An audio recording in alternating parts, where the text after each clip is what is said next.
Umapisa Nqakula uthi umengameli wezwe wamshayela ucingo mathupha ethi akhishwe amasosha ngoba kuyonakala kodwa wayengeke akwazi ukwenza lokho ngoba izandla zakhe zaziboshiwe.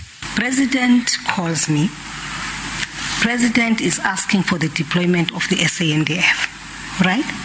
By then, there is no request which has come from the police, right? So when I receive this instruction from the Commander-in-Chief, I then picked up the phone and spoke to the Minister of Police. And I said, this is the wish of the Commander-in-Chief.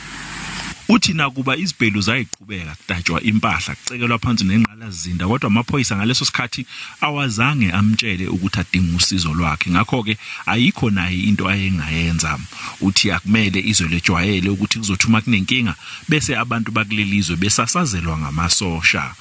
Khona namhlanje bethula ubufakazi uCommissioner wamaphoyisa kuzwelonke uJenene uKhehla Sithole nothe amaphoyisa azama ukubhekana nalezi ibhelu kodwa kwanhlanga zimuka nomoya kwazise abantu babe baningi wona emancane kakhulu. They knew that if they overstretch the resources we will not be quick enough to respond, so they will disable our response.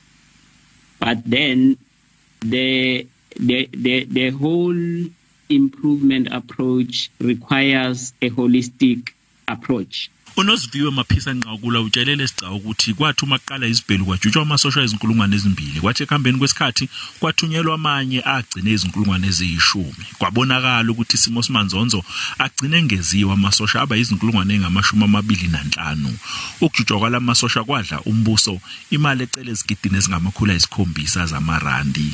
Isigcawu sizoqhubeka kusasa.